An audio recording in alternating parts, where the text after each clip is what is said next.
Good morning, good evening, good afternoon. Continuing with the reading of The Miracle of Mindfulness, Chapter 5. One is all is one. The five aggregates.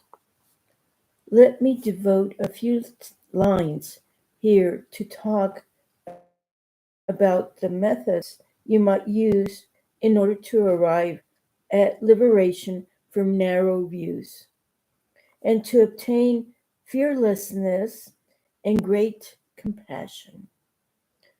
These are the contemplations on interdependence, impermanency, and compassion. While you sit in meditation after having taken hold of your mind, you can direct your concentration to contemplate on the interdependence nature of certain objects. This meditation is not a discursive reflection on a philosophy of interdependence. It is a penetration of mind into mind itself, using our concentrative power to reveal the real nature of the object being contemplated. Recall a simple and ancient truth. The subject of knowledge cannot exist independently from the object of knowledge. To see is to see something. To hear is to hear something. To be angry is to be angry over something. Hope is hope for something. Thinking is thinking about something. When the object of knowledge, the something, is not present, there can be no subject of knowledge. When the object of knowledge, the something, is not present, there can be no subject of knowledge. The practitioner meditates on mind and, by so doing, is able to see the interdependence of the subject of knowledge and the object of knowledge. When we practice mindfulness of breath, then the knowledge of breath is mind. When we practice mindfulness of the body, then the knowledge of body is mind. Mind. Mindmine.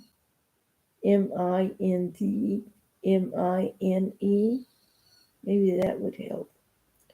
When we practice mindfulness of objects outside ourselves, then the knowledge of these objects is also mind.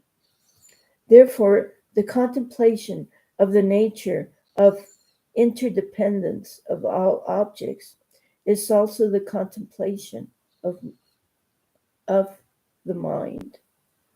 Every object of the mind is itself mind. In Buddhism, we call the objects of mind the Dharmas. Dharmas are usually grouped into 5 categories.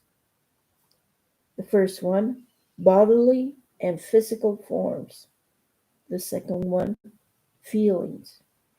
The third, perceptions. The fourth, mental functionings. And the fifth, consciousness. These 5 categories are called the 5 aggregates.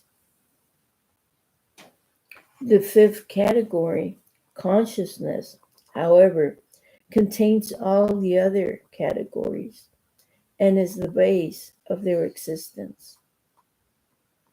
Contemplation on interdependence is a deep looking into all dharmas in order to pierce through to the real nature, in order to see them as part of the great body of reality, and in order to see that the great body of reality is indivisible.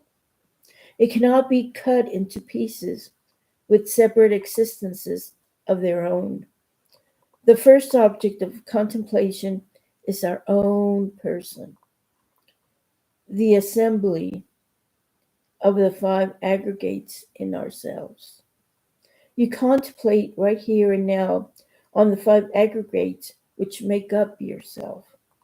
You are conscious of the presence of bodily form, feeling, perception, mental functionings, and consciousness.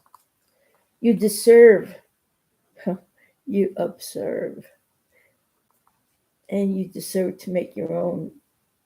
You observe these objects, quote unquote, objects, until you see that each of them has intimate connection with the world outside yourself.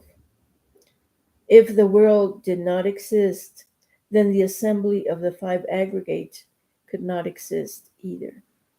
Consider the example of a table. The table's existence is possible due to the existence of things which we might call the non-table world. The forest where the wood grew and was cut, the carpenter, the iron ore which became the nails and screws, and countless other things which have relation to the table, the parents and ancestors of the carpenter, the sun and rain which made it possible for the trees to grow. If you grasp the table's reality, then you see that in the table itself are present all those things which we normally think of as the non-table world. If you took away any of those non-table elements and returned them to their sources, the nails back to the iron ore, the wood to the forest, the carpenter to his parents, the table would no longer exist. A person who looks at the table and can see the universe is a person who can see the way. You meditate on the assembly of the five aggregates in yourself in the same manner. You meditate on them until you are able to see the presence of the reality of oneness in your own self, and can see that your own life and the life of the universe are one. If the five aggregates return to their sources, the self no longer exists. Each second, the world nourishes the five aggregates. The self is no different from the assembly of the five aggregates themselves. The assembly of the five aggregates, as well, a crucial role in the formation, creation, and destruction of all things in the universe. The assembly of the five aggregates plays, as well, a crucial role in the formation, creation, and destruction of all things in the universe. Thank you very much. We'll continue in the next video with the next part of chapter 5. The bodily parts, the Dharmas. The first one, the bodily parts. The second, feelings. Third, perceptions. Fourth, mental shortcoming, mental functionings. I don't know why I said shortcomings, but maybe that's what we need to be aware of. I need to be aware of my shortcomings.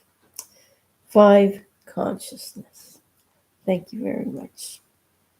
Have a pleasant moment, day, week, month, year, life. Thank you. Thank you. Okay, it will not give me, oh, there it is. Until the next video, thank you.